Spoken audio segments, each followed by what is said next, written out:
تو پھر خام خواب ہمیں جنت میں بھیجنے کے چکر میں لگے رہتے ہیں. بڑا نیچرل سوال تھا. اب اس کو میں یہ نہیں بول سکتا، میں نے آہستہ آہستہ اس کے ایج کے حساب سے کہ جنت بیسیکلی ریوارڈ ہے. جیسے ہم دنیا میں ریوارڈ دیتے ہیں تو ہمیں آخرت میں بھی ایک ریوارڈ ملنے والا ہے. عجیب سوالات ہیں جانے محترم بچوں کے، یہ انڈائریکٹ کوشچنس کہ دنیا میں ہم آتے کہاں سے ہیں، کیسے آتے ہیں. اور یہ سب اینیمیشن، یہ سب کارٹون جو ہم نہیں دیکھ رہے، بچہ دیکھ رہا ہے. اس لیے بہت ضروری ہے کہ آپ اپنے بچے کا ٹائم سلاٹ آپ کو پتا ہو کہ یہ کس ٹائم سلاٹ میں ٹی وی کے آگے بیٹھتا ہے اور اس ٹائم سلاٹ میں ٹی وی میں آتا کیا ہے. بیٹھے ٹائم لگائیں، یہ پروڈکٹ ہے امام زمانہ کی. ہم نے اس کو دنیا کے حال پہ چھوڑ دیا ہے. ہمیں کمانے سے فرصت نہیں، ہم تو کما رہے ہیں مولانا، ہم تو کما رہے ہیں. وہ ماں بھی کچھ بولتی ہے تو بھائی میں کماؤں کہ بچوں کو سنبھالوں.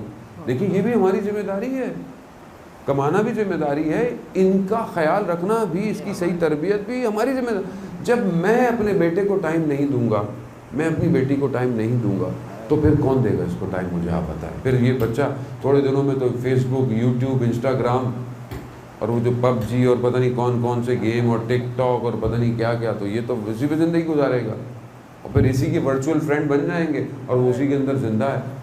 یہاں خواتین شکایت کرتی ہیں کہ ہمارے شوہر گھر آ کے بھی مولانا صاحب جو ہے وہ اپنی ڈیوائسز کے اندر لگے ہوئے ہیں.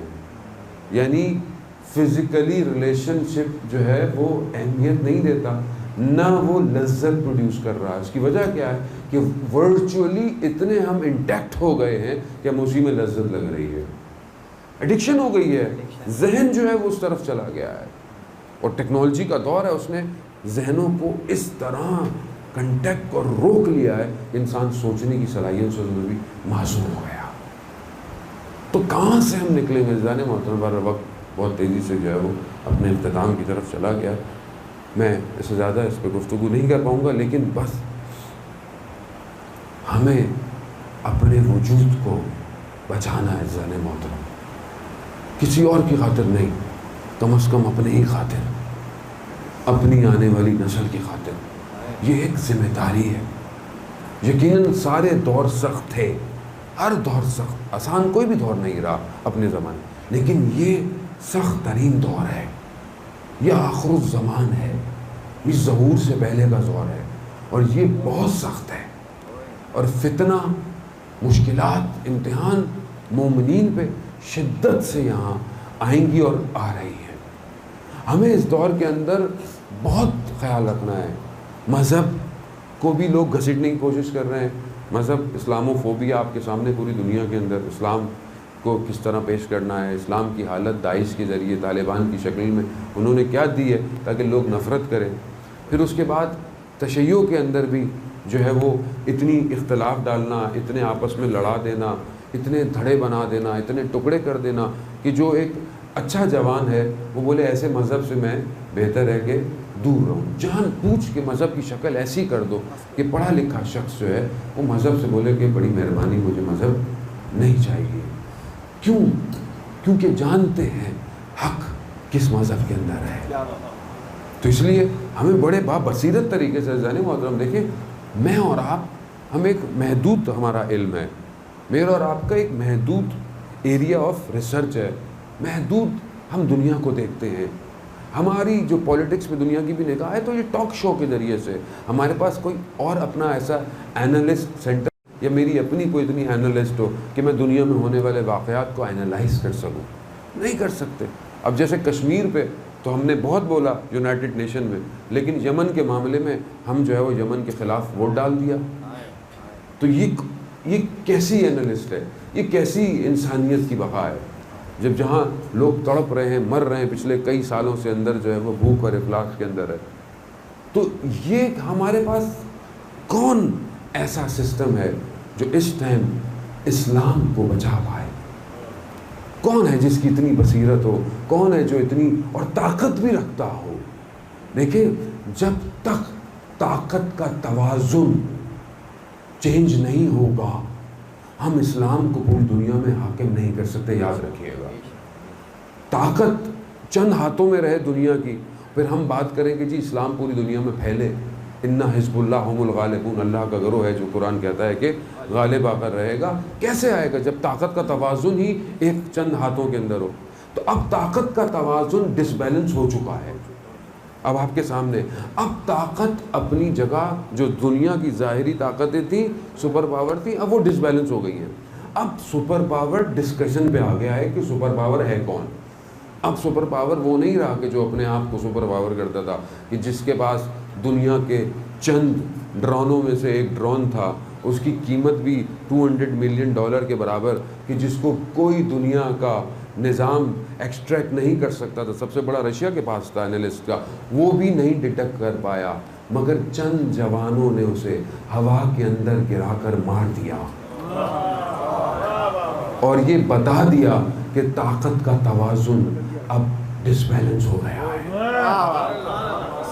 جب تک طاقت آپ کے ہاتھ میں نہیں آئے گی، آپ امام کو کہاں دعوت دیں گے؟ آپ مجھے بتائیں، کہاں دیں گے آپ دعوت؟ امام کو کہاں بلائیں گے؟ لاہور میں بلائیں گے؟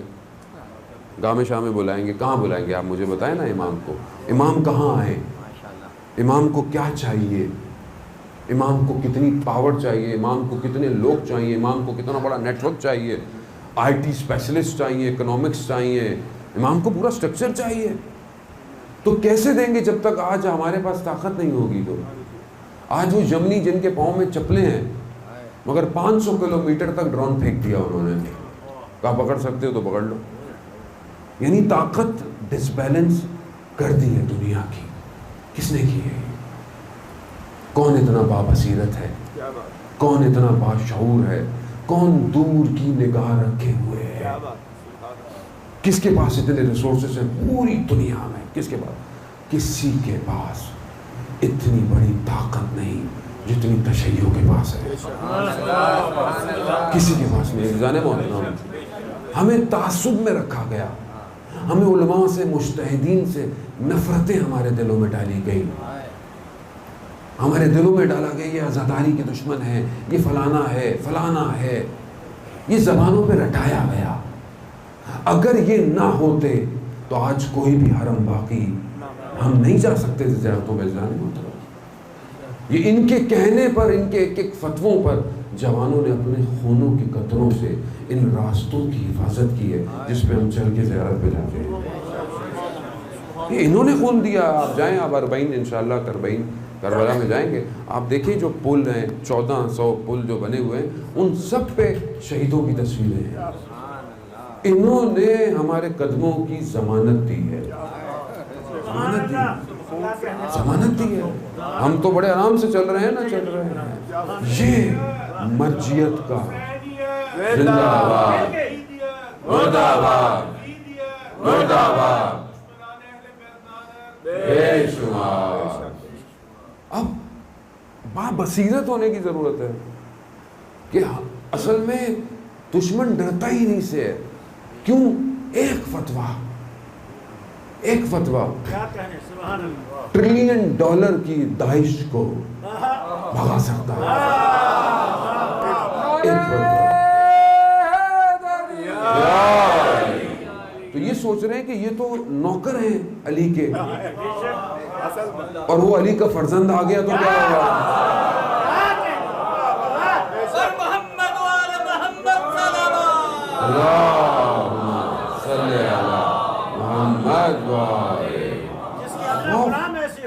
ہاں، وہ آ گیا تو کیا ہوگا؟ کیا ہوگا کائنات میں؟ وہ ابھی مر رہے ہیں، ان کی سمجھ میں نہیں آ رہا کیا کریں. اسی لیے انہوں نے کہا کہ بھائی روکو ان کو کسی طریقے سے. کہاں سے روکیں؟ نہیں روک سکتے.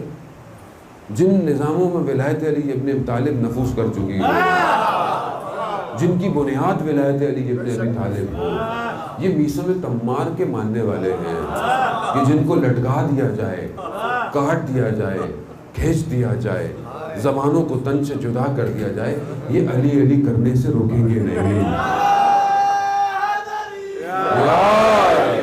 یا رب شعور دے مجھے عمار کی طرح، یا رب شعور دے مجھے عمار کی طرح، کھولوں زبان میثم تمار کی طرح، لینے کو انتقام یزیدان عصر سے، مالک بنا دے مجھ کو بھی مختار کی طرح.